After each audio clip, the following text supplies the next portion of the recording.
전 세계 모든 국가들이 성공 가능성 1%라며 현실 가능성이 없다고 부정하던 꿈의 미사일을 러시아가 조만간 실전 배치시킬 것으로 보이는데요. 한국과 아직 끝나지 않은 불금 사업에서 이 미사일을 받게 될까요? 지난 2018년 3월 푸틴 러시아 대통령은 국정연설에서 9M730 브레비스트닉이라는 처음 듣는 미사일을 언급합니다. 북대서양 조약기구 나토에서는 SSCX-9 스카이폴이라 부르는 이 미사일에 대해서 푸틴은 무제한의 사거리를 가진 세상에 존재한 적 없는 미사일이라고 말했죠. 그런데 이 미사일의 개발 소식이 전해지자 전 세계 모든 언론은 현실 가능성이 제로에 가까운 그야말로 꿈의 무기라고 평가했고, 미국 정보부는 적어도 10년 이내에 실전 배치가 어려울 것으로 전망했었습니다. 그런데 러시아가 모든 테스트를 성공해내면서 곧 실전 배치될 예정이라고 합니다.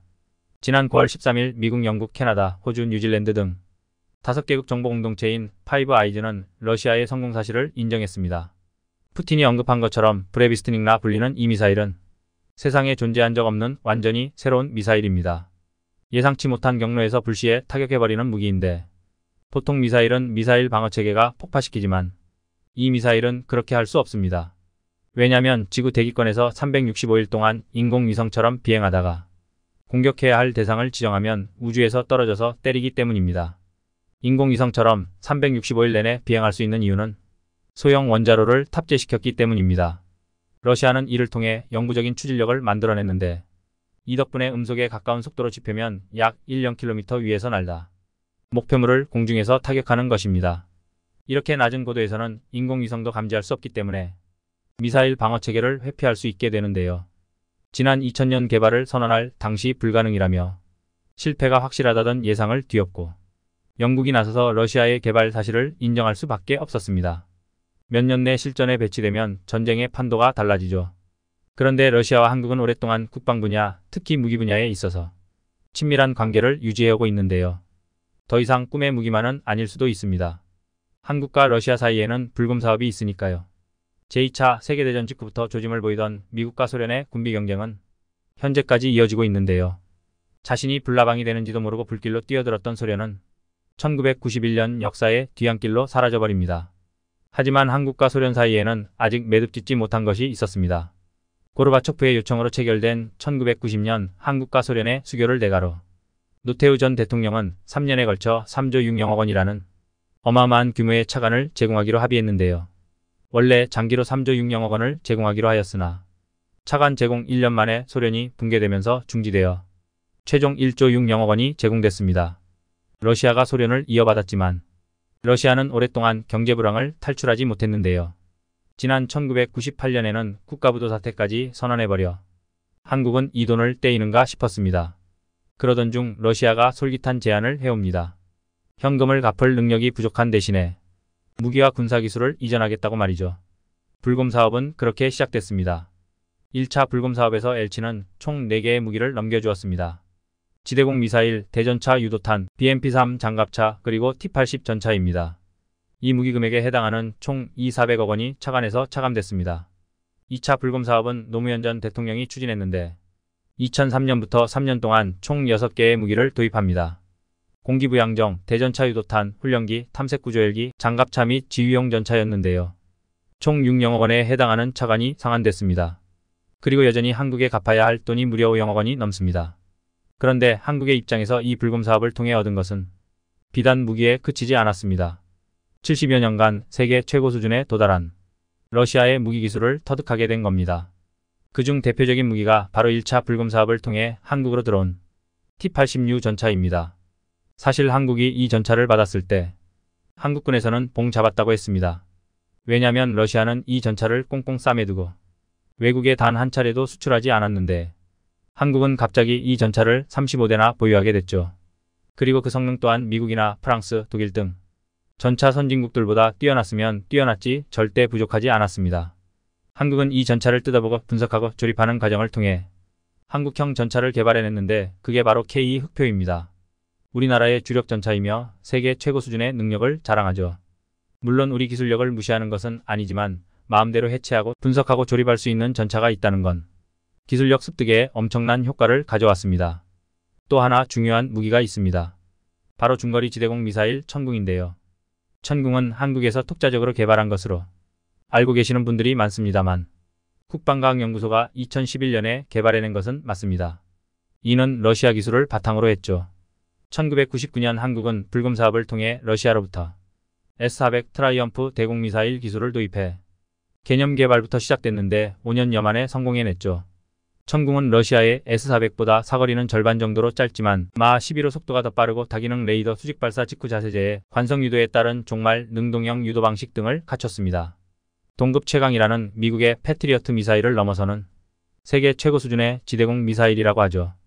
그런데 소련 시절 고르바초프가 한국에게 부탁해 도입된 차관에 대해서 러시아가 심적으로 상한에 대한 압박을 느끼고 있는 듯 합니다. 아직까지 5억 원가량 남아있는데 어떻게 해서든 갚으려는 제스처를 취하고 있죠. 지난 2019년 여름 러시아는 현재 남아있는 차관 중 일부를 헬기로 갚으면 안 되겠냐는 문의를 해왔습니다. 32헬기로 차관의 일부를 갚겠다는 뜻이었죠. 한 대당 가격이 250억 원을 뛰어넘지만 강풍에도 강하고 담수용량도 400리터에 달해 산불 진화에 유용하게 사용될 수 있는 헬기입니다. 한국도 추가 도입을 검토했었지만 러시아의 이러한 제안에 긍정적으로 검토하고 있습니다. 그리고 한국은 러시아 푸틴 대통령을 한국으로 초청해 새로운 불금 사업에 대해 제의할 것으로 보입니다. 주로 대사관 국방무관은 모스크바에서 열린 국제방 위산업 포럼에 참석한 자리에서 올해 연말 푸틴 대통령이 한국을 방문하게 되는데 그 자리에서 군사 분야의 양해각서를 체결할 것으로 보인다고 말했습니다. 또한 주로 대사 이석배 역시 푸틴 대통령이 연말까지 한국에 방문하기를 희망하고 있다면서 이에 대해 협력하고 있다고 전했는데요. 군사 분야 중에서 한국이 특히 관심을 가지고 있는 분야는 수-57과 같은 러시아의 5세대 전투기와 드론 등에 대한 기술입니다.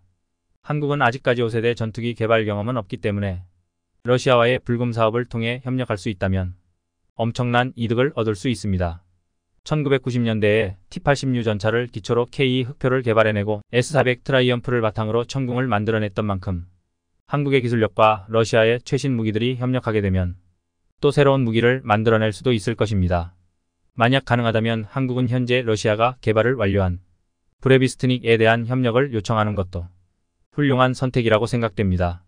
이제껏 존재하지 않았던 형태의 미사일이며 전혀 새로운 방식으로 타격하기 때문에 이는 한국을 위협하는 주변 국가들에게는 치명적인 무기가 될 수 있습니다.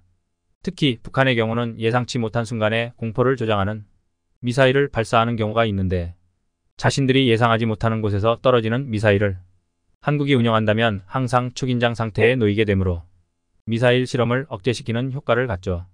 사실 러시아는 무기 분야에 있어서만큼은 세계 최고 수준인데요. 이 세상에 존재하는 모든 것에는 어머니가 있기 마련이고 아버지가 있기 마련입니다. 어머니와 아버지 없이 태어나는 것은 아무것도 없습니다. 그런데 현재 전 세계를 가공할 만한 공포에 빠지게 만들 폭탄의 어머니와 아버지가 각각 미국과 러시아에 존재하는데요. 바로 모든 폭탄의 어머니 그리고 모든 폭탄의 아버지입니다. 지난 2017년 4월 13일 트럼프 대통령은 아프가니스탄에서 IS의 은신처로 추정되는 동굴에 폭탄 한 발을 투하합니다. 트럼프 취임 후 두 번째 군사행동명령인데 여기에 투하된 무기가 현존 최강 비핵폭탄으로 불리는 MOAB입니다. 이 이름은 머더볼 밤의 줄임말로 모든 폭탄의 어머니라고 불리죠. 지난 2003년 개발된 후 실전에서 사용된 것은 처음이었는데요. 이 무기의 본명은 GBU-43인데 핵폭탄을 제외하고 현존하는 재래식 폭탄 중 가장 강력한 파괴력을 지닌 것으로 평가되며 폭발 반경 1km를 초토화시킬 수 있으며 2.7km 내의 건물과 차량에 심각한 피해가 발생하고 8km 내에서는 창문이 깨지는 피해가 발생할 정도로 공포의 파괴력을 가지고 있습니다. 그러자 이에 자극받은 러시아는 2007년 새로운 폭탄을 세상에 드러냅니다. 바로 파더볼 밤 모든 폭탄의 아버지였죠. 열압력 폭탄이라는 정식 명칭이 있지만 미국에 대응해 개발했기 때문에 아버지라는 이름을 붙였는데요. 흔히 남성의 파위가 여성보다 조금 더 강하듯이 미국의 어머니보다 러시아의 아버지는 4배 더 강력한 힘을 가졌습니다. 미국에 비해 적은 7.1톤의 폭약을 사용하지만 고효율 폭약으로 채웠기 때문에 폭발력은 미국보다 4배나 강한데요.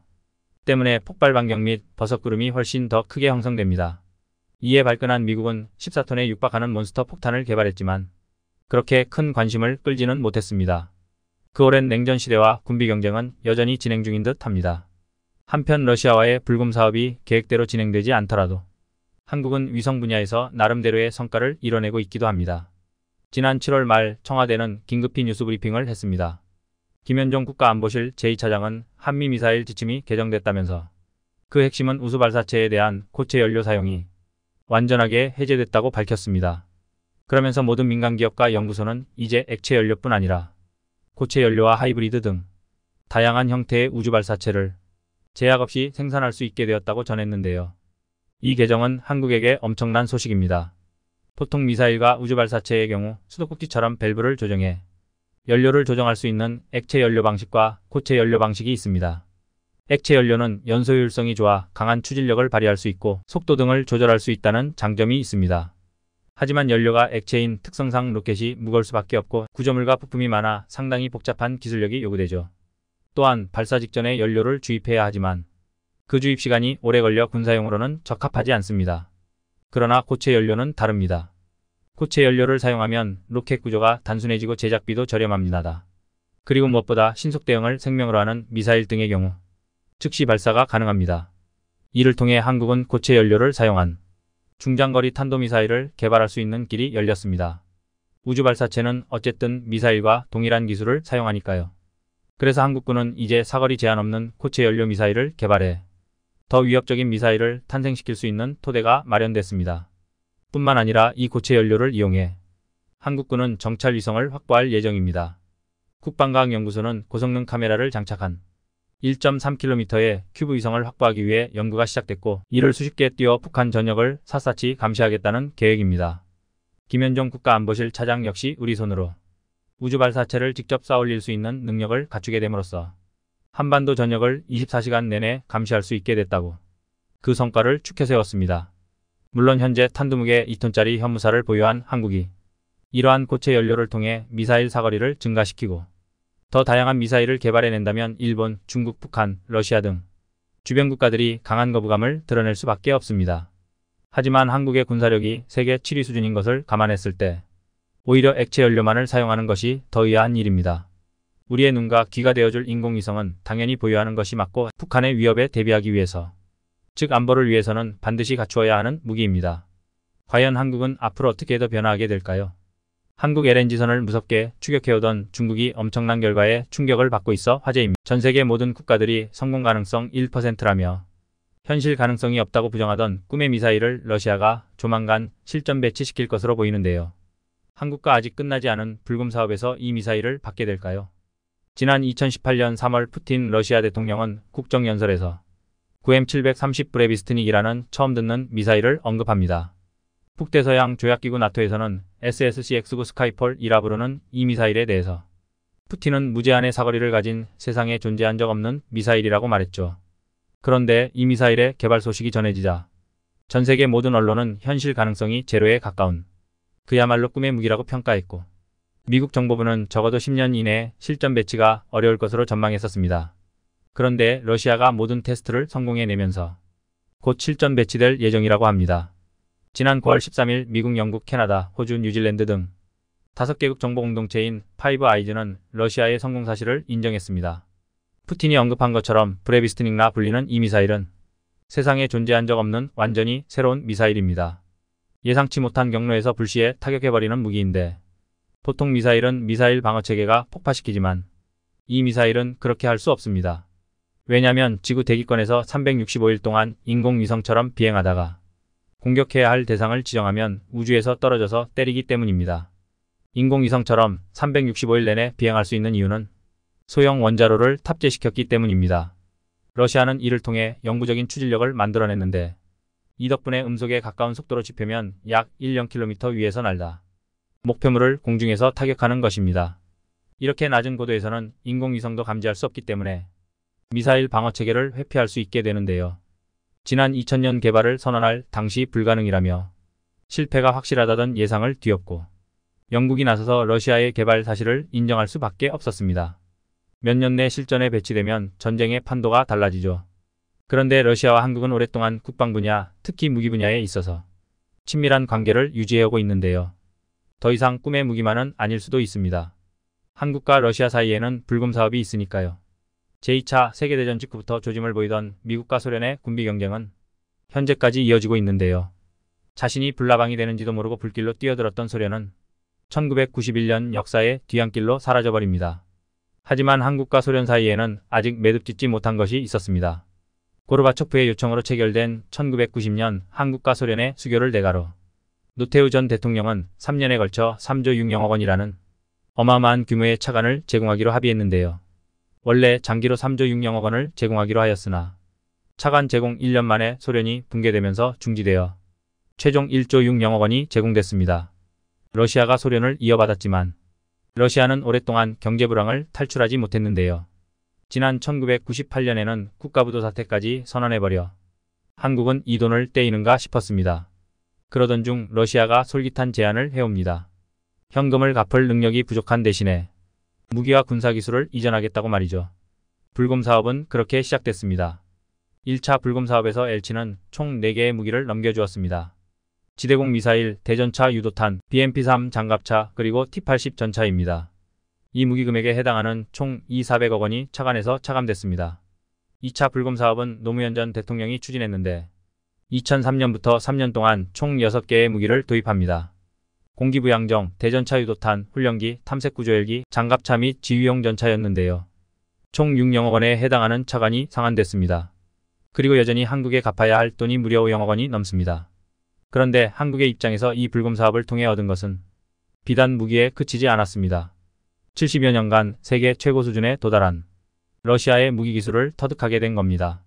그중 대표적인 무기가 바로 1차 불금 사업을 통해 한국으로 들어온 T-80U 전차입니다. 사실 한국이 이 전차를 받았을 때 한국군에서는 봉 잡았다고 했습니다. 왜냐하면 러시아는 이 전차를 꽁꽁 싸매두고 외국에 단 한 차례도 수출하지 않았는데 한국은 갑자기 이 전차를 35대나 보유하게 됐죠. 그리고 그 성능 또한 미국이나 프랑스, 독일 등 전차 선진국들보다 뛰어났으면 뛰어났지 절대 부족하지 않았습니다. 한국은 이 전차를 뜯어보고 분석하고 조립하는 과정을 통해 한국형 전차를 개발해냈는데 그게 바로 K2 흑표입니다. 우리나라의 주력 전차이며 세계 최고 수준의 능력을 자랑하죠. 물론 우리 기술력을 무시하는 것은 아니지만 마음대로 해체하고 분석하고 조립할 수 있는 전차가 있다는 건 기술력 습득에 엄청난 효과를 가져왔습니다. 또 하나 중요한 무기가 있습니다. 바로 중거리 지대공 미사일 천궁인데요. 천궁은 한국에서 독자적으로 개발한 것으로 알고 계시는 분들이 많습니다만 국방과학연구소가 2011년에 개발해낸 것은 맞습니다. 이는 러시아 기술을 바탕으로 했죠. 1999년 한국은 불금 사업을 통해 러시아로부터 S-400 트라이엄프 대공 미사일 기술을 도입해 개념 개발부터 시작됐는데 5년여 만에 성공해냈죠. 천궁은 러시아의 S-400보다 사거리는 절반 정도로 짧지만 마 11호 속도가 더 빠르고 다기능 레이더 수직 발사 직후 자세제에 관성 유도에 따른 종말 능동형 유도 방식 등을 갖췄습니다. 동급 최강이라는 미국의 패트리어트 미사일을 넘어서는 세계 최고 수준의 지대공 미사일이라고 하죠. 그런데 소련 시절 고르바초프가 한국에게 부탁해 도입된 차관에 대해서 러시아가 심적으로 상한에 대한 압박을 느끼고 있는 듯 합니다. 아직까지 5억억 원가량 남아있는데 어떻게 해서든 갚으려는 제스처를 취하고 있죠. 지난 2019년 여름 러시아는 현재 남아있는 차관 중 일부를 헬기로 갚으면 안 되겠냐는 문의를 해왔습니다. 32 헬기로 차관의 일부를 갚겠다는 뜻이었죠. 한 대당 가격이 250억 원을 뛰어넘지만 강풍에도 강하고 담수용량도 400리터에 달해 산불진화에 유용하게 사용될 수 있는 헬기입니다. 한국도 추가 도입을 검토했었지만 러시아의 이러한 제안에 긍정적으로 검토하고 있습니다. 그리고 한국은 러시아 푸틴 대통령을 한국으로 초청해 새로운 불금 사업에 대해 제의할 것으로 보입니다. 주로 대사관 국방무관은 모스크바에서 열린 국제방위산업 포럼에 참석한 자리에서 올해 연말 푸틴 대통령이 한국을 방문하게 되는데 그 자리에서 군사 분야의 양해각서를 체결할 것으로 보인다고 말했습니다. 또한 주로 대사 이석배 역시 푸틴 대통령이 연말까지 한국에 방문하기를 희망하고 있다면서 이에 대해 협력하고 있다고 전했는데요. 군사 분야 중에서 한국이 특히 관심을 가지고 있는 분야는 수-57과 같은 러시아의 5세대 전투기와 드론 등에 대한 기술입니다. 한국은 아직까지 5세대 전투기 개발 경험은 없기 때문에 러시아와의 불금 사업을 통해 협력할 수 있다면 엄청난 이득을 얻을 수 있습니다. 1990년대에 T-80U 전차를 기초로 K2 흑표를 개발해내고 S-400 트라이엄프를 바탕으로 천궁을 만들어냈던 만큼 한국의 기술력과 러시아의 최신 무기들이 협력하게 되면 또 새로운 무기를 만들어낼 수도 있을 것입니다. 만약 가능하다면 한국은 현재 러시아가 개발을 완료한 브레비스트닉에 대한 협력을 요청하는 것도 훌륭한 선택이라고 생각됩니다. 이제껏 존재하지 않았던 형태의 미사일이며 전혀 새로운 방식으로 타격하기 때문에 이는 한국을 위협하는 주변 국가들에게는 치명적인 무기가 될 수 있습니다. 특히 북한의 경우는 예상치 못한 순간에 공포를 조장하는 미사일을 발사하는 경우가 있는데 자신들이 예상하지 못하는 곳에서 떨어지는 미사일을 한국이 운영한다면 항상 초긴장 상태에 놓이게 되므로 미사일 실험을 억제시키는 효과를 갖죠. 사실 러시아는 무기 분야에 있어서만큼은 세계 최고 수준인데요. 이 세상에 존재하는 모든 것에는 어머니가 있기 마련이고 아버지가 있기 마련입니다. 어머니와 아버지 없이 태어나는 것은 아무것도 없습니다. 그런데 현재 전 세계를 가공할 만한 공포에 빠지게 만들 폭탄의 어머니와 아버지가 각각 미국과 러시아에 존재하는데요. 바로 모든 폭탄의 어머니 그리고 모든 폭탄의 아버지입니다. 지난 2017년 4월 13일 트럼프 대통령은 아프가니스탄에서 IS의 은신처로 추정되는 동굴에 폭탄 한 발을 투하합니다. 트럼프 취임 후 두 번째 군사행동명령인데 여기에 투하된 무기가 현존 최강 비핵폭탄으로 불리는 MOAB입니다. 이 이름은 머더볼 밤의 줄임말로 모든 폭탄의 어머니라고 불리죠. 지난 2003년 개발된 후 실전에서 사용된 것은 처음이었는데요. 이 무기의 본명은 GBU-43인데 핵폭탄을 제외하고 현존하는 재래식 폭탄 중 가장 강력한 파괴력을 지닌 것으로 평가되며 폭발 반경 1km를 초토화시킬 수 있으며 2.7km 내의 건물과 차량에 심각한 피해가 발생하고 8km 내에서는 창문이 깨지는 피해가 발생할 정도로 공포의 파괴력을 가지고 있습니다. 그러자 이에 자극받은 러시아는 2007년 새로운 폭탄을 세상에 드러냅니다. 바로 파더볼 밤 모든 폭탄의 아버지였죠. 열압력 폭탄이라는 정식 명칭이 있지만 미국에 대응해 개발했기 때문에 아버지라는 이름을 붙였는데요. 흔히 남성의 파위가 여성보다 조금 더 강하듯이 미국의 어머니보다 러시아의 아버지는 4배 더 강력한 힘을 가졌습니다. 미국에 비해 적은 7.1톤의 폭약을 사용하지만 고효율 폭약으로 채웠기 때문에 폭발력은 미국보다 4배나 강한데요. 때문에 폭발 반경 및 버섯구름이 훨씬 더 크게 형성됩니다. 이에 발끈한 미국은 14톤에 육박하는 몬스터 폭탄을 개발했지만 그렇게 큰 관심을 끌지는 못했습니다. 그 오랜 냉전 시대와 군비 경쟁은 여전히 진행 중인 듯 합니다. 한편 러시아와의 불금 사업이 계획대로 진행되지 않더라도 한국은 위성 분야에서 나름대로의 성과를 이뤄내고 있기도 합니다. 지난 7월 말 청와대는 긴급히 뉴스 브리핑을 했습니다. 김현종 국가안보실 제2차장은 한미미사일 지침이 개정됐다면서 그 핵심은 우수발사체에 대한 고체 연료 사용이 완전하게 해제됐다고 밝혔습니다. 그러면서 모든 민간기업과 연구소는 이제 액체 연료뿐 아니라 고체 연료와 하이브리드 등 다양한 형태의 우주발사체를 제약 없이 생산할 수 있게 되었다고 전했는데요. 이 개정은 한국에게 엄청난 소식입니다. 보통 미사일과 우주발사체의 경우 수도꼭지처럼 밸브를 조정해 연료를 조정할 수 있는 액체 연료 방식과 고체 연료 방식이 있습니다.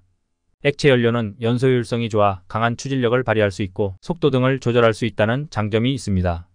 하지만 연료가 액체인 특성상 로켓이 무거울 수밖에 없고 구조물과 부품이 많아 상당히 복잡한 기술력이 요구되죠. 또한 발사 직전에 연료를 주입해야 하지만 그 주입 시간이 오래 걸려 군사용으로는 적합하지 않습니다. 그러나 고체 연료는 다릅니다. 고체 연료를 사용하면 로켓 구조가 단순해지고 제작비도 저렴합니다. 그리고 무엇보다 신속 대응을 생명으로 하는 미사일 등의 경우 즉시 발사가 가능합니다. 이를 통해 한국은 고체 연료를 사용한 중장거리 탄도미사일을 개발할 수 있는 길이 열렸습니다. 우주발사체는 어쨌든 미사일과 동일한 기술을 사용하니까요. 그래서 한국군은 이제 사거리 제한 없는 고체 연료 미사일을 개발해 더 위협적인 미사일을 탄생시킬 수 있는 토대가 마련됐습니다.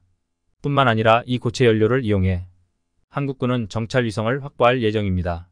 국방과학연구소는 고성능 카메라를 장착한 1.3km의 큐브 위성을 확보하기 위해 연구가 시작됐고 이를 수십 개 띄워 북한 전역을 샅샅이 감시하겠다는 계획입니다. 김현종 국가안보실 차장 역시 우리 손으로 우주발사체를 직접 쌓아올릴 수 있는 능력을 갖추게 됨으로써 한반도 전역을 24시간 내내 감시할 수 있게 됐다고 그 성과를 축해 세웠습니다. 물론 현재 탄두무게 2톤짜리 현무사를 보유한 한국이 이러한 고체 연료를 통해 미사일 사거리를 증가시키고 더 다양한 미사일을 개발해낸다면 일본, 중국, 북한, 러시아 등 주변 국가들이 강한 거부감을 드러낼 수밖에 없습니다. 하지만 한국의 군사력이 세계 7위 수준인 것을 감안했을 때 오히려 액체 연료만을 사용하는 것이 더 의아한 일입니다. 우리의 눈과 귀가 되어줄 인공위성은 당연히 보유하는 것이 맞고 북한의 위협에 대비하기 위해서 즉 안보를 위해서는 반드시 갖추어야 하는 무기입니다. 과연 한국은 앞으로 어떻게 더 변화하게 될까요? 한국 LNG선을 무섭게 추격해오던 중국이 엄청난 결과에 충격을 받고 있어 화제입니다. 프랑스의 도움으로 가까스로 수주를 왔지만 1분기 황당한 실적이 나왔기 때문입니다. 게다가 새로운 유형의 선박에서도 자금을 쏟아부어 한국을 추격했지만 이것 또한 대규모 불량이 터질 것이란 우려가 나오고 있습니다. 프랑스와 중국의 합동 견제를 한국이 극복한 상황인데 조선업에 무슨 일이 발생했는지 자세히 알아보겠습니다. 2021년 중국 조선사들의 대형 LNG선 수주량은 6척에 불과했지만 지난해에는 55척으로 크게 늘며 한국을 추격한 바 있습니다. 국내 조선 3사의 건조 일정이 꽉 차 한시가 급한 선주들이 중국 조선사 문을 두드렸고 프랑스 GTT가 중국 조선사들을 믿어준 것도 큰 이유라는 분석입니다. LNG 운반선의 꽃이라 불리는 기술은 바로 화물창을 정교하게 만드는 것입니다. 1990년대 초까지만 해도 모수형 화물창을 앞세운 일본의 동무대였으나 선체화 화물창을 일체화해 적재 용량을 약 40% 늘린 멤브레인 기술이 등장하면서 판도가 바뀐 바 있습니다. 현대중공업은 이 기술을 개발한 프랑스 GTT와 1979년 기술 협약을 체결하며 시장을 선점했습니다. 2013년에는 세계 최초로 LNG 운반선 육상 건조에 성공했으며 LNG 운반선은 한동안 한국 조선사 차지였습니다. 작년에도 전체 LNG 운반선 발주량의 70%를 쓸어 담았죠. 글로벌 선주들도 수십 년간 쌓인 신뢰 덕분에 암벽의장공 해당 화물창을 선호하고 있습니다. GTT 화물창 라이선스의 90%는 한국 조선소에서 나오는 상황입니다. 프랑스가 LNG 화물창을 독점하다 보니 가격 협상력 역시 막대한데 국내 조선사들은 기술 라이선스로 선가의 5%가량을 지급하고 있습니다. 원자재 가격 상승에 막대한 로열티까지 주며 손익분기점 맞추기도 버거웠습니다. 하지만 GTT는 한국 조선사의 실적은 개의치 않고 감지를 했습니다.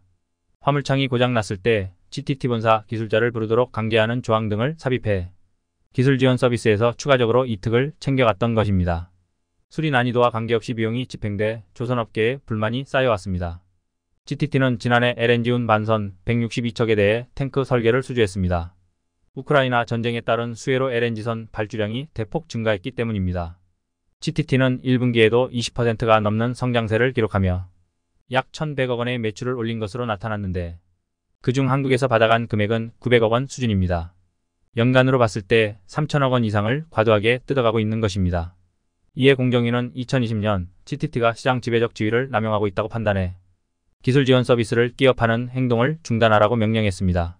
이와 함께 과징금 125억 원을 부과하면서 말입니다. 대법원까지 간 분쟁은 최근 GTT의 패소로 일단락됐습니다.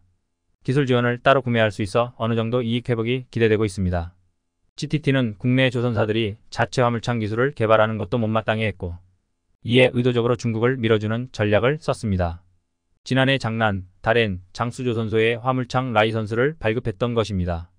장수조선은 창사 이래 처음으로 LNG 운반선 4척을 수주했는데 GTT는 이달부터 화물창 설계를 해주고 있습니다. 국내 조선업 관계자는 GTT가 라이선스를 준다고 배가 만들어지지 않는다며 오랜 기간 쌓인 노하우가 있어야 건조를 할 수 있다고 덧붙였습니다. 그럼에도 톰시다 발적으로 중국 업체가 제작에 나선 데는 GTT를 의심하고 있습니다. 국내 조선소에 파견된 GTT 직원이 제작 과정을 지켜본 후 중국 조선소 쪽에 전해줬을 가능성이 높다는 것입니다. 기술을 받은 중국 조선소들은 작년에 대폭 수주를 늘린 바 있습니다. 2021년 7.8% 점유율에서 작년에 30% 가까이 끌어올렸던 것입니다. 하지만 최첨단 설비를 도입하고도 기술력이 부족해 활용을 제대로 못하고 있습니다. 결국 GTT가 중국을 밀어줬음에도 올해 들어 중국의 성장은 멈칫하고 있습니다. 1분기 글로벌 LNG선 발주량의 95%를 한국이 따낸 것입니다. 글로벌 발주량 156만 CGT 중 한국 조선 3사는 148만을 수주했습니다. 척수로 환산하면 19척 중 17척을 수주한 것입니다. 한국조선해양이 10척, 삼성중공업과 대우조선해양은 각각 4척과 3척을 수주했습니다. 후둥중화가 올해 초 LNG선 생산 능력을 2배로 늘린다고 발표했지만 중국에 맡기는 선사가 크게 줄어들어 난처해하고 있습니다. 이는 중국 언론에도 대서특필되며 현실을 한탄하고 있는 상황입니다. 비슷한 상황은 메탄올 추진선에도 발생하고 있는데 미래는 어느 정도 예견되고 있습니다. 차세대 연료로 주목받는 메탄올 추진 컨테이너선에서 한국은 누적 50% 이상 점유율을 유지하고 있습니다. 중국은 최근에 메탄올 추진선을 시작했지만 한국은 이미 2013년부터 진행해 왔습니다. 현대중공업그룹은 메탄올 추진 PC선을 세계 최초로 수주해 2016년 인도했고 2021년에도 세계 최초로 메탄올 추진 컨테이너선을 제작해 지금까지 가장 많은 54척을 수주 중에 있습니다. 2월 중순에는 HMM이 1조 4천억 원 규모 메탄올 추진 컨테이너선 9척을 발주했죠. 한국조선해양 측의 7척, HJ중공업이 2척을 맡기로 한 상태입니다. 이에 한국은 작년에 이어 올해도 놀라운 모습을 이어가고 있습니다. 중국의 거센 견제에도 수주 대박을 터뜨린 것입니다. 한국조선해양은 석 달 남짓 기간에 수주 목표 절반가량을 채웠는데 지난 20일 기준 총 64척의 선박을 수주한 상황입니다. 금액으로는 77억 2천만 달러에 달합니다. 이는 올해 수주 목표치 157억 4천만 달러의 절반에 해당하는 수치죠. 한국조선해양의 세계 자회사 중 현대삼호중공업이 전체 수주를 견인했는데 들어 30척의 선박을 수주하며 현대중공업 10척, 현대미포조선 24척 수주량을 크게 웃돌았습니다. 특히 30척 중 19척이 메탄올 추진 컨테이너선이고 LNG 운반선 7척, LPG 운반선 2척 등이 있습니다. 회사 관계자는 메탄올 추진 컨테이너선은 고부가 가치 선박이라며 이미 3년치 일감을 확보해 수익성 위주로 선별 수주 중이라 밝혔습니다. 이에 따른 한국조선해양의 실적 전망치를 보면 올해 8천억 원 흑자로 돌아서고 향후 23년간 수조원의 이익이 기대되고 있습니다. 최근 외국인과 기관이 한국조선해양 주식을 꾸준히 매집하는 것도 이런 이유 때문입니다. 한국의 메탄올선 발주를 가장 많이 한 곳은 덴마크 해운업체 머스크입니다. 머스크는 LNG 연료를 건너뛰고 메탄올 추진선으로 갈아타고 있습니다. 2021년 8월 세계 최초로 한국조선해양과 1만 6천 TEU급 8척 건조 계약을 했는데 이때도 1조 6천억 원 상당의 초대형 수주였습니다. 그리고 지난해 10월 1만 7천 TEU급 6척을 추가로 발주했죠. 앞서 발주한 물량까지 더하면 총 19척을 한국조선해양에 맡긴 것입니다. 최근에도 머스크는 최대 8척 규모의 메탄올 추진선 입찰을 진행 중인데 한국조선사 2곳이 최종 후보군에 올라 있습니다. 8천 TEU급으로 수주 규모는 1조 원 안팎입니다. 중국 업체들도 100억 원 정도 낮은 가격으로 경쟁에 참여하고 있습니다. 하지만 기술력과 메탄올선 건조 경험 등에서 역량 차이가 크기에 국내 조선사가 100억 원 정도는 기술력으로 커버할 것으로 보고 있습니다. 중국 조선그룹은 작년 4월에야 메탄올 추진 1호기를 진수해 시운전에 들어갔죠. 현대중공업이 2016년에 진수한 것에 비해 6년 이상 뒤처져 있습니다. 중국 조선사는 선박 건조 비용의 60% 정도를 은행에서 조달해 사용하고 있는데 만약 제대로 건조를 못한다면 은행마저 부실 위험에 빠질 수 있는 상황입니다. 프랑스는 메탄올선에서도 중국을 적극 지원하고 있습니다.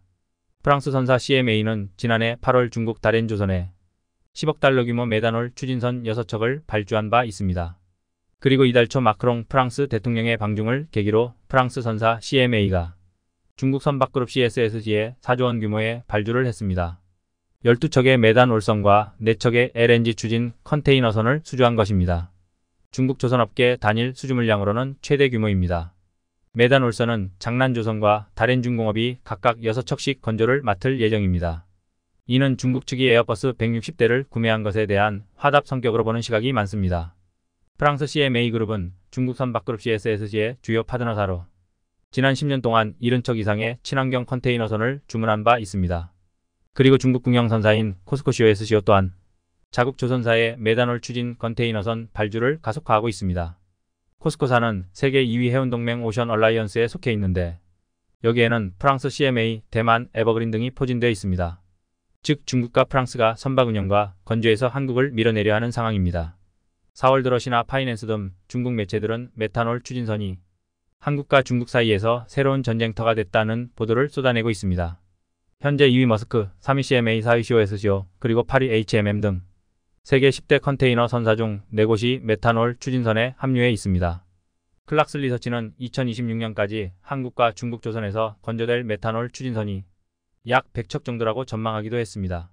메탄올 추진선 시장에서 경쟁력이 입증된다면 향후 무탄소 연료인 암모니아, 수소 추진선 분야에서도 앞서갈 것으로 보는 상황입니다. 암모니아는 유독성 물질인 탓에 국제규범이 아직 확립되지 않았으며 수소는 극저온 기술 등 고도의 보관 설비가 필요합니다. 반면 메탄올은 상온에서도 액체 상태로 존재해 연료로서 취급이 용이하죠. 그동안 메탄올은 생산 단가가 높고 질소 산화물 배출량이 많아 한계가 있었지만 주 원료인 천연가스 생산량이 증가하면서 단가가 낮아졌고 연료 분사 기술이 고도화되면서 차세대의 선박 연료로 인정받고 있습니다. 이에 글로벌 선주사들의 주목을 받고 있는 것입니다. 1분기 발주된 컨테이너선은 모두 37척인데 이 중 무려 21척이 메탄올 추진선입니다. 해운업계는 국제해사기구 IMO의 규제 방침에 따라 탈탄소 대응을 강화하고 있습니다. 현재 세계 선박의 97%는 황산화물을 배출하는 벙커CU를 연료로 운항하고 있습니다. 황산화물은 대기오염물질 중 하나로 빗물과 섞여 산성비를 내리게 하고 물과 반응해 대기오염물질인 에어로솔을 생성합니다. 이에 국제기구는 벙커CU 사용을 엄격히 제한하려 하고 있습니다. IMO는 2008년 대비 선박 탄소 배출량을 2050년까지 70% 감축하는 것을 목표로 하고 있습니다. 통상 선박이 새로 건조되면 2030년을 운항하기에 현 시점부터 건조되는 선박은 2050년 기준 환경규제에 맞춰야 합니다. 이에 탄소 배출이 적은 메탄올이나 암모니아, 수소연료 등 무탄소 선박 도입을 늘릴 수밖에 없는 것입니다. 한국은 LNG선뿐 아니라 메탄올에서도 중국보다 앞서 있는 상태입니다. 중국 조선소가 프랑스 CMA와 합심을 한다 해도 크게 걱정하지 않는 이유가 또 있습니다. 2017년 중국 조선사가 프랑스 선사 CMA로부터 수주했던 9척의 LNG 추진 컨테이너선 또한 수년간 인도가 지연됐었죠. 프랑스가 반대급부를 챙기기 위해 기술도 없는 중국에 발주하고 있지만 이는 항상 혹독한 결과로 이어졌습니다. 더 이상 중국이 추격하지 못하게 차세대 선박에서도 기술력을 높여가길 바랍니다. 프랑스는 한국의 조선업 때문에 가장 쏠쏠한 로열티를 받고 있는 국가 중 하나입니다. 이에 따라 상도덕상이라도 한국의 선박을 발주해야 함이 마땅하다는 의견이 나옵니다만 그럼에도 불구하고 프랑스에서는 보란듯이 중국에 대형 발주를 내려 논란이 되었습니다. 그것도 프랑스 마크롱 대통령이 중국까지 나라와 직접 발주를 하겠다고 밝힌 상황인 것입니다. 또한 한국 입장에서 황당한 것이 중국에 대형 발주를 한 것이 중국의 항공기 주문 때문이었습니다. 중국은 지금까지 거래하던 보잉에 주문을 안 하고 프랑스 에어버스 항공기 160대를 주문한 것이죠. 중국은 나름의 이유가 있었는데 미국이 반도체와 IRA 제재를 하니 이에 대한 반항이었습니다. 또한 프랑스도 중국과 경제협력을 가속화한 것이 미국의 호주 핵잠수함 뒤통수인 것도 있었습니다. 프랑스는 미국의 50조 원 잠수함 뒤통수를 맞고 중국은 미국의 끊임없는 압박을 받고 있으니 둘이 손을 잡고 우리끼리 잘해보자는 그러한 빅딜이 성립된 것으로 파악이 되고 있습니다. 하지만 문제는 프랑스에서 그에 대한 절충무역 형식으로 대형 컨선 16척을 중국에 단독 발주했다는 겁니다. 이는 4조 원 규모인데 공교롭게도 프랑스가 한국에서 벌어간 LNG 화물창 로열티 금액과도 거의 일치합니다. 한국 조선업계는 LNG 화물창 기술을 가지고 있는 프랑스의 GTT에 지금까지 45조 원가량을 헌납했습니다. 세계 LNG 대형 운반선 수주를 휩쓸던 한국의 픽선가 한 척을 건조할 때마다 프랑스 GTT에 100억 원의 로열티를 지불해 왔다는 건 한국 조선업계에 해결해야 할 숙제나 다를 없습니다. 그런데 그럼에도 불구하고 프랑스 마크롱 대통령은 중국과 밀월 관계를 가져가는 모습이 연출되었습니다. 하지만 이렇게 중국에 대량으로 컨선을 발주한 프랑스에 분명한 문제가 제기되고 있는 상황인데요. 중국에게 선물을 받았으니 보답으로 중국 컨선을 주문했지만 큰 문제가 따를 수 있다는 것입니다. 그리고 16대나 중국에 몰아줬는데 이것이 결국 프랑스에 큰 발목을 잡을 수 있다는데요. 이것은 미국과도 연결된 문제이기 때문에 프랑스는 엄청난 손해를 보게 된다는 의견도 나옵니다. 납품기한, 미국의 제재, 그리고 최근 중국 컨테이너선과 선박에 잇따른 사고 소식을 순서대로 살펴봐야 하는데요. 우선 첫 번째로 프랑스는 중국의 컨테이너선을 발주했다가 번번이 납기 지연을 맞은 바 있습니다. 2020년이었죠. 당시 조선업계의 큰 뉴스는 프랑스가 LNG 추진 컨선을 발주했다가 크게 지연된 것이었습니다. 한국 컨선은 자신들보다 8개월이나 늦게 수주받았지만 오히려 중국보다 빠르게 컨선을 고객에 인도했으나 프랑스는 중국에서 아직도 배가 건조되지 않아서 발만 동동 구르고 있는 상황이 펼쳐진 것입니다. 프랑스의 CMA-CGM은 2017년 8월에 중국에 발주를 했으나 만기 후 9개월째 소식이 없었던 것이죠. 따라서 프랑스는 누구보다도 고질적인 중국 선박의 납기 지연 문제를 알고 있는 국가입니다만 정치적인 결정으로 인해서 한국을 제외하고 중국에 올인한 안타까운 모습을 보여준 것입니다. 이러한 납기 지연은 중국의 빈번한 문제이기도 하며 결정적으로 LNG 추진선의 퀄리티가 문제가 되죠. 실제 앞으로 문제는 미국의 반도체 제재로 인해 중국이 첨단 반도체를 받지 못한다는 것입니다. 반도체와 선박이 무슨 상관이겠느냐 하겠습니다만 앞으로는 스마트 친환경 선박이 대세가 됩니다. 각종 환경 규제를 준수해야 하며 여러가지 항법 장치 등이 최첨단으로 세팅된 선박이 대세를 이루게 되는데 이에 한국은 IMO 규격에 맞는 친환경 선박과 각종 첨단 기능을 답제한 선박을 납품하고 있는 추세입니다. 그런데 미국의 제재로 인해서 반도체 제한이 생기면 다양한 최신 기능이 선박에 답제될 수가 없습니다. 몇 년 뒤 프랑스는 한국 선박에 비해서 크게 첨단 기능이 뒤떨어진 선박을 인도받게 될 가능성이 높습니다. 물론 한국의 도크가 3년간이나 거의 FULL로 예약되어 중국보다 인도가 늦어질 수 있다는 점이 있긴 하지만 업계에서는 결정적으로 최근 중국 조선소의 문제가 오히려 대량화와 부실화에 있다고 지적합니다. 한국의 밀린 물량을 중국에서 전부 소화하려다 보니 대량의 조선소에서 부실하게 건조될 수 있다는 겁니다. 실제 최근에 싱가포르 화물선 사고는 중국 선박의 품질에 대해서 의심할 수밖에 없는 상황이었는데요. 이코노미 넥스트 등 스리랑카 언론과 외신에 따르면 인도 서부 아지라를 출항, 스리랑카 콜롬보를 거쳐 싱가포르로 향하던 컨테이너선 MV 익스프레스 펄의 선원들이 전날 스리랑카 서부해역에서 현지 해군 등에 의해 구조됐습니다. MV 익스프레스 펄은 싱가포르 선적의 선박으로 1,486개의 컨테이너를 실은 상태였습니다. 이 화물에는 질산 25톤 등 화학 제품과 화장품도 포함된 것으로 알려졌습니다. 이후 해군 선박 등이 투입돼 진화해 나가던 상태로 알려졌으나 전날 내부 폭발 등이 발생하면서 불길이 걷잡을 수 없는 상태가 됐습니다. 아무래도 질산 등이 포함되어 더욱 사태가 악화된 것으로 보입니다. 이에 해군 선박과 공군 헬기 등은 곧바로 선원들을 긴급 구조한 상황이 펼쳐졌습니다. 인도도 해안경비대 선박과 항공기 등을 파견해 화재 진화와 기름 유출 방지 등 수습 작업 지원에 나섰고, 네덜란드와 벨기에에서 온 전문가들도 화재 선박의 상태를 점검 중인 것으로 알려졌습니다. 그런데 이 배의 불이 쉽게 꺼지지 않는 상황이 지속적으로 전개된 것입니다. 뉴스퍼스트 등 스리랑카 언론과 외신에 따르면 물이 나고 일주일이 지나도 물이 꺼지지 않았던 것입니다. 여러 대의 선박이 둘러싸 해당 컨테이너선에 물대포를 쏘고 있고 헬기 등은 공중에서 연소 억제제를 뿌렸습니다. 여기서 그럼 이 배에서 왜 화재가 발생했는가에 대한 궁금증이 생기는데요. 현지 언론 뉴스퍼스트에 따르면 화재 원인은 아직 정확하게 밝혀지지 않았는데, 다만 뉴스퍼스트는 선사 측 관계자를 인용해 MV 익스프레스 펄호가 인도 서부 아라비아해를 지날 때 일부 화학물질의 포장 부실로 유출이 발생했다는 점을 선원이 발견했다고 보도했습니다. 선원들은 이후 인근 인도와 카타르의 항구에 해당 화물의 하역을 요청했지만 거절당했던 것입니다. 본래 이러한 화학물질을 항구에 쌓아둘 수는 없습니다. 자칫 큰 위험으로 발전될 수 있기 때문인데요. 작년 8월 레바논 베이루트의 질산 암모늄 폭발 사건도 화학물질 창고에서 발생한 것이라서 여러 나라에서 거부를 했으며 결국엔 선박에서 위험물질의 화재가 발생했던 것으로 보이고 있습니다. 하지만 중국 컨테이너선도 화재 발생 시 조기에 발견하고 대처할 만한 장치가 없던 것으로 보입니다.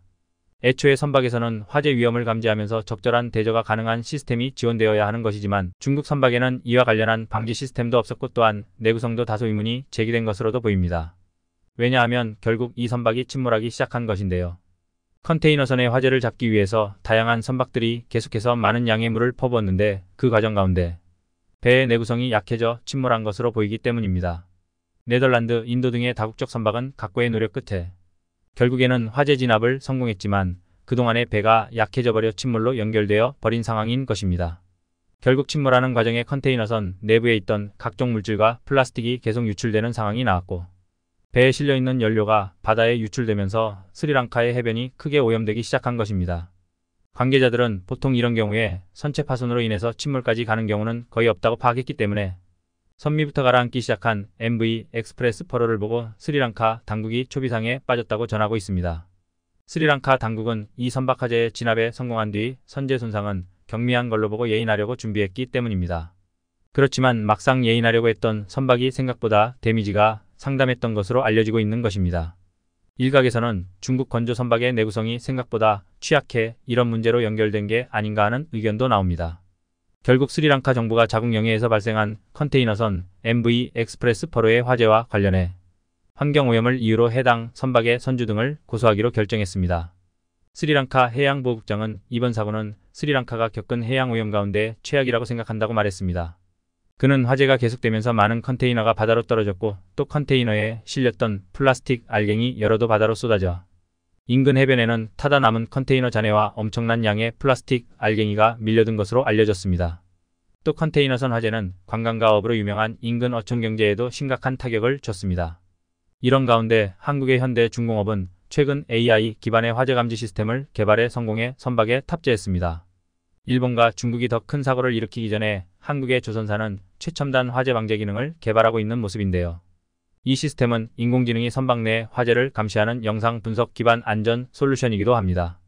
인공지능이 엔진룸 등 선박 기계 구역에 설치된 20여 대 폐쇄회로 CCTV 영상과 화재 빅데이터를 분석해 화재 초기 단계에서부터 불씨와 연기 등을 포착할 수 있습니다. 현대중공업그룹은 향후 선박 전체로 확대 적용해 안전 관리를 강화해 나갈 예정입니다. 특히 이 시스템은 인공지능이 스스로 데이터를 쌓으며 학습하는 딥러닝 기술을 적용해 일반 카메라 영상으로도 기존 화재 감지 센서에서 빈번한 오경보 가능성 등을 원천 제거할 수 있도록 정밀도를 높였습니다. 또 화재 인식까지 2분가량 소요되던 기존 센서와 달리 화재 징후를 즉각적으로 탐지할 수 있습니다.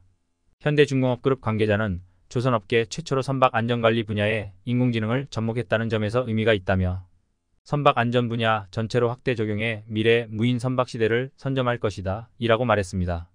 하지만 프랑스 입장에서는 이러한 기회를 결국 중국의 컨선을 발주해서 날린다는 말도 나오는 것이죠. AI는 특히나 최첨단 반도체가 적용되기 때문에 미국이 중국을 완전히 틀어막고 있는 국면입니다. 또한 이것이 납기지연은 물론이고 자칫 해양사고를 비롯해서 다양한 문제를 일으킬 것으로도 관측됩니다. 유럽에서는 친환경을 강조하는데 프랑스가 앞장서서 중국의 선박을 이용하면 그것도 의문인데다가 이는 중국의 1대1로 프로그램의 일환이기 때문에 이 역시 유럽 영내에서 논란이 될 것으로 보입니다. 독일, 이탈리아 등도 서서히 탈중국으로 고려하는데 프랑스가 역행한다는 지적을 받고 있는 것입니다. 이와 같이 프랑스는 한국 대신 중국에 발주했다가 다양한 어려움을 겪을 것으로 관측되고 있습니다.